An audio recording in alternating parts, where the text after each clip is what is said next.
Hi friends, welcome back to Rani's kitchen. నేను మీ రాణి. Friends, ఈరోజు recipe బొబ్బట్లు అండి. ఉగాదికి స్పెషల్ రెసిపీ అయిన బొబ్బట్లును చాలా సాఫ్ట్గా టేస్టీగా వచ్చేలా చేసి చూపించబోతున్నాను. కొత్తగా వంట నేర్చుకునే వారు కూడా చాలా ఈజీగా ఈ ప్రాసెస్తో చేసుకోవచ్చండి. వీడియోని ఫస్ట్ నుంచి లాస్ట్ వరకు స్కిప్ చేయకుండా చూడండి. చాలా మృదువుగా కమ్మగా ఈ బొబ్బట్లు అనేవి చేసుకోవచ్చు. ఎప్పుడు కూడా శనగపప్పు బొబ్బట్లే కాకుండా నేను చూపించిన విధంగా ఒకసారి చేసి చూడండి. చిన్నపిల్లలకి, పెద్దవాళ్ళకి అందరికీ కూడా ఈ రెసిపీ నచ్చడమే కాకుండా చాలా హెల్దీ కూడా. ముందుగా మిక్సింగ్ బౌల్ తీసుకుని దానిలోకి 1 కప్పుకి నిండుగా మైదా పిండిని తీసుకుని వేసుకోండి. మైదా పిండి ప్లేస్లో మీరు గోధుమ పిండి అయినా వేసుకోవచ్చండి. దీనిలోకి టేస్టీకి సరిపడా సాల్ట్ వేసుకుని 1/2 టీ స్పూన్ వరకు పసుపు వేసుకోండి. 1 టేబుల్ స్పూన్ నెయ్యి వేసుకోండి. నెయ్యి ప్లేస్లో ఆయిల్ అయినా వేసుకోవచ్చు. ఆయిల్ కన్నా కూడా నెయ్యి వేసుకున్నట్లయితే బొబ్బట్లు అనేవి చాలా టేస్టీగా మృదువుగా వస్తాయి. మనం వేసిన ఇంగ్రీడియంట్స్ అన్నీ కూడా పిండికి పట్టేంత వరకు చేత్తో పిండిని రఫ్ చేస్తూ బాగా కలపండి. తర్వాత కొంచెం కొంచెంగా వాటర్ని యాడ్ చేస్తూ పిండిని చపాతీ పిండి, పూరీ పిండి కన్నా కూడా చాలా సాఫ్ట్గా మెత్తగా వచ్చేలా కలపండి. కొంచెం వాటర్ ఎక్కువగానే పోసి సాఫ్ట్గా వచ్చేంత వరకు కలపండి. పిండి అనేది మరీ గట్టిగా ఉండకూడదండి, కొంచెం లూజుగానే ఉండాలి. ఫ్రెండ్స్, ఛానల్ని ఫస్ట్ టైం వాచ్ చేస్తున్న వాళ్ళు సబ్స్క్రైబ్ చేసుకుని పక్కనే ఉన్న బెల్ బటన్ క్లిక్ చేయండి. నేను పెట్టబోయే రెసిపీస్ అన్నీ డైలీ మీ ఫోన్కి నోటిఫికేషన్కి వస్తాయి కదా, ఓపెన్ చేసి చూడండి. ఈ విధంగా పిండిని బాగా సాఫ్ట్గా కలుపుకున్నాం కదా, దీనికి 1 టేబుల్ స్పూన్ నెయ్యిని అప్లై చేసి పిండి ముద్ద అంతా కూడా అప్లై చేస్తూ పిండిని మరొకసారి సాఫ్ట్గా కలుపుకొని గిన్నెకు మూత పెట్టి 1 అరగంట పక్కన పెట్టుకుందాం. పై పిండి అనేది ప్రిపేర్ అయ్యింది కదా, ఇప్పుడు బొబ్బట్లకి లోపల పూర్ణాన్ని కుక్ చేసుకుందాం. ఈ లోపుగా మనం ఈ పిండిని పక్కన పెట్టుకుందాం. ఎప్పుడు శనగపప్పు బొబ్బట్లే కాదండి, ఒకసారి ఇలా పల్లీలతో బొబ్బట్లు చేసి చూడండి. 1 కప్పు పల్లీలను కళాయిలో వేసుకుని స్టవ్ ఆన్ చేసి కళాయి స్టవ్ మీద పెట్టుకుని లో ఫ్లేమ్లో వీటిని బాగా ఫ్రై చేయండి. పల్లీలు అనేవి బాగా క్రిస్పీగా ఫ్రై అయిన తర్వాత పై పొట్టు అనేది ఈజీగా ఇలా పప్పుల్ని మనం ప్రెస్ చేసినట్లయితే పై స్కిన్ అనేది ఈజీగా రిమూవ్ అయిపోతుంది. ఈ విధంగా వచ్చింది అంటే పప్పులు అనేవి కరెక్ట్గా ఫ్రై అయినట్లే. వీటిని ఒక గిన్నెలోకి కానీ ప్లేట్లోకి కానీ వేసుకోండి. ఇప్పుడు అదే కళాయిలోకి 1 అరకప్పు వరకు పుట్నాల పప్పుని కూడా వేసుకుని దీనిని కూడా లైట్గా డ్రై రోస్ట్ చేసుకోండి. ఎక్కువగా ఫ్రై అవ్వాల్సిన పని లేదండి, ఆల్రెడీ ఇది రోస్టెడ్ శనగపప్పే కదా. ఇలా లైట్గా ఫ్రై చేసుకుని ప్లేట్లోకి పెట్టుకోండి. ఇదే కళాయిలోకి కొన్ని బాదం పప్పుల్ని, జీడిపప్పుల్ని కూడా వేసుకుని ఫ్లేమ్ మీడియంలో పెట్టుకుని బాగా ఫ్రై చేసుకోండి. పప్పులు అనేవి ఎక్కువగా మాడనివ్వకుండా ఇలా లైట్గా కలర్ చేంజ్ అయిన తర్వాత వెంటనే గిన్నెలోకి తీసేసుకోండి. ఇదే కళాయిలోకి 1 అరకప్పు వరకు ఎండి కొబ్బరి ముక్కలను కూడా వేసుకుని వీటిని కూడా లైట్గా ఫ్రై చేయండి. ఎండు కొబ్బరి ముక్కలు అనేవి ఎక్కువగా తేమ అనేది ఉండవు కాబట్టి తక్కువ టైంలోనే ఇవి ఫ్రై అయిపోతాయి కదా. వీటిని కూడా ఒక గిన్నెలోకి తీసుకోండి. ఇప్పుడు లోపల పూర్ణం ఉడికించుకోవటానికి తగిన మందంగా ఉన్న కళాయిని తీసుకుని దానిలోకి ఏ కప్పుతో మనం పల్లీలు కొలిచి తీసుకున్నామో అదే కప్పుతో 1 కప్పు పల్లీలకు 1 కప్పు బెల్లం తురుము వేసుకోండి. స్వీట్ ఎక్కువగా ఇష్టపడేవారు మరొక 1/2 కప్పు బెల్లం తురుము అయినా వేసుకోవచ్చండి.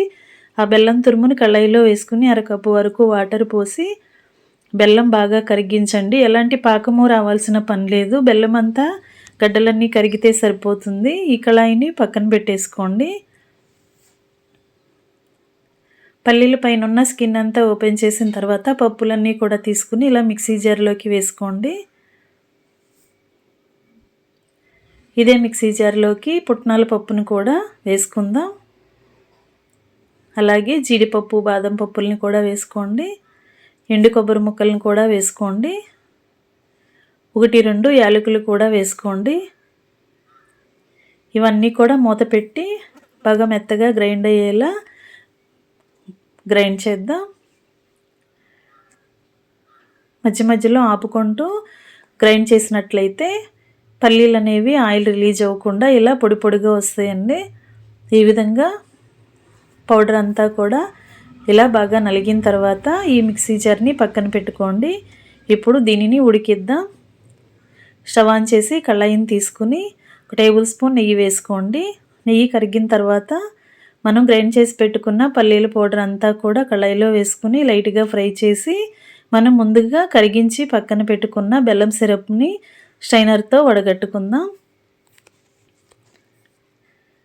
మనం పప్పులన్నీ కూడా బాగా ఫ్రై చేసి గ్రైండ్ చేసుకున్నాం కాబట్టి ఈ పౌడర్ అనేది ఎక్కువగా ఫ్రై అవ్వాల్సిన పని లేదండి. దీనిలోకి బెల్లం కరిగించిన వాటర్ అన్నీ కూడా స్ట్రైనర్తో వడగట్టుకుని ఈ వాటర్లోకి పిండంతా కూడా పల్లీల పౌడర్ అంతా కూడా కలిసేలా గరిటెతో బాగా కలుపుతూ ఉడికించండి. ఫ్లేమ్ని మీడియంలో పెట్టుకుని బాగా కలుపుతూ ఉడికించినట్లయితే ఈ స్వీట్ అంతా కూడా ముద్దలాగా దగ్గరగా ఉడుకుతుంది. అంతవరకు కూడా బాగా కలుపుకుంటూ ఉడికించండి.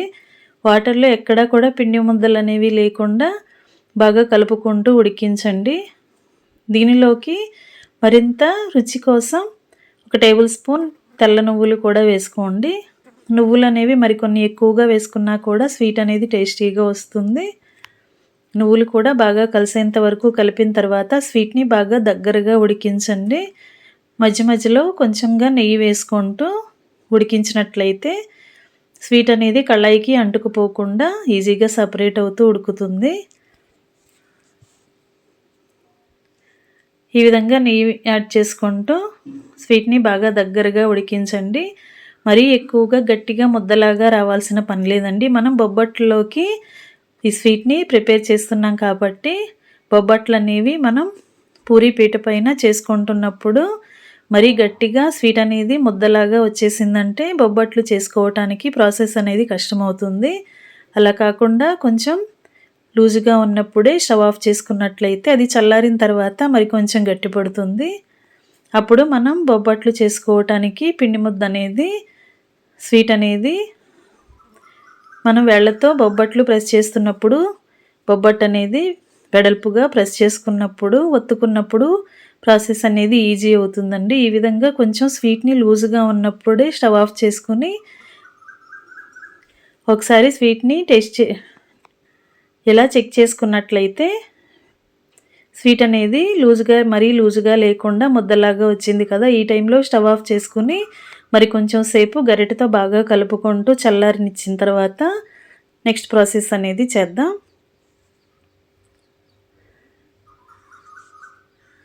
శనగపప్పు బొబ్బట్ల కన్నా కూడా ఈ బొబ్బట్లు అనేవి చాలా చాలా టేస్టీగా ఉండటమే కాకుండా చిన్నపిల్లలకి పెద్దవాళ్ళకి కూడా చాలా బలమైన ఆహారం అండి.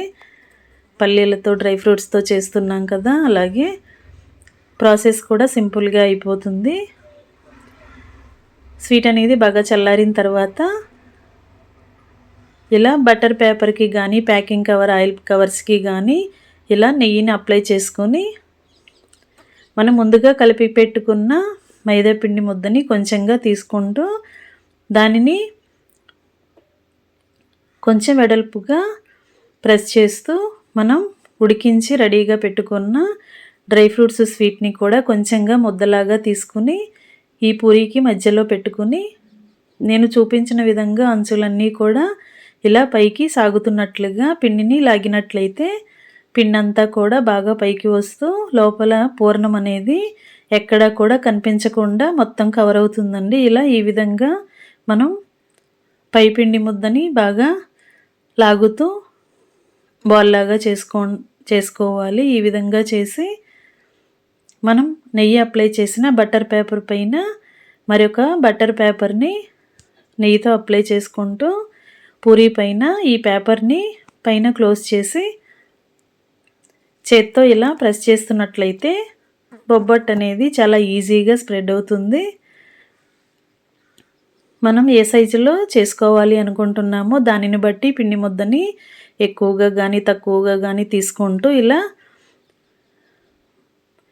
నెయ్యి రాసిన బటర్ పేపర్ మధ్యలో పెట్టుకుని ప్రెస్ చేసినట్లయితే పూరీ చేసుకోవటం అనేది ఈజీగా అయిపోతుంది. అంతేకాకుండా మనం పెనం పైన కాల్చేటప్పుడు కూడా కవర్ నుంచి త్వరగా ఈజీగా రిమూవ్ అవుతుందండి. ఈ విధంగా చేసి పెట్టుకోండి. స్టవ్ ఆన్ చేసి పెనం పెట్టుకొని 1 టేబుల్ స్పూన్ నెయ్యి వేసుకోండి. నెయ్యి కొంచెం కరిగిన తర్వాత మనం ముందుగా చేసి పెట్టుకున్న బొబ్బట్టుని పెనం పైన వేసుకుని రెండు వైపులా కూడా కాల్చుకోవటమే. పేపర్కి మరి కొంచెం ఎక్కువగా ఆయిల్ని అప్లై చేసినట్లయితే మనం ఈ విధంగా పెనం పైన బొబ్బట్లు వేసుకునేటప్పుడు చాలా ఈజీగా అవి ఓపెన్ అయిపోయి పెనం మీదకి వస్తాయి. ఈ విధంగా చేసుకుని ఒకవైపున బాగా ఫ్రై అయిన తర్వాత వెనక వైపు కూడా ఫ్రై చేసుకోండి.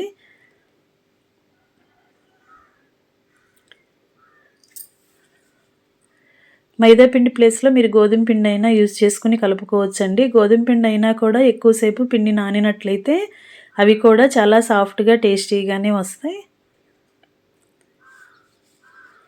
ఈ విధంగా కాలిన తర్వాత ప్లేట్లోకి పెట్టేసుకున్నాం కదా, ఇదే విధంగా మిగిలిన బొబ్బట్లు కూడా ఇదే ప్రాసెస్తో 1 టేబుల్ స్పూన్ నెయ్యిని పెనం పైన అప్లై చేసుకుని ఇదే విధంగా బొబ్బట్టును కవర్తో ఇలా పెనం పైకి వేసుకుని ఒకవైపున బాగా కాలిన తర్వాత వెనుక వైపు కూడా కాల్చుకోవటమే.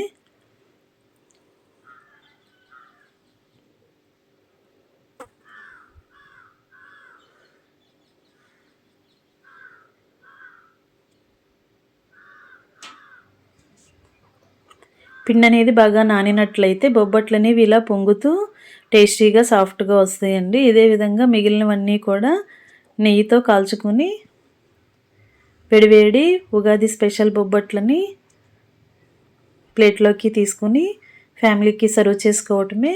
ఇదే విధంగా ఎన్ని బొబ్బట్లైనా కూడా ఈజీగా మనం పెనం పైన నెయ్యి వేసుకుని కాల్చుకోవచ్చు.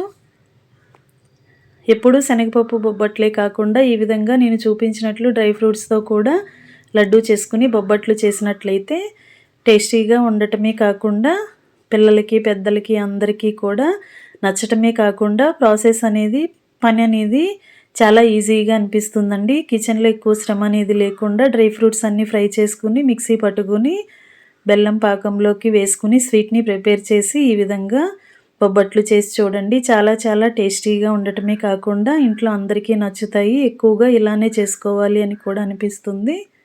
రెసిపీ నచ్చినట్లయితే వీడియోకి లైక్ చేయండి, ఛానల్ని సబ్స్క్రైబ్ చేసుకోండి. మరొక రెసిపీతో మళ్ళీ కలుద్దాం. Thanks for watching. నేను మీ రాణి.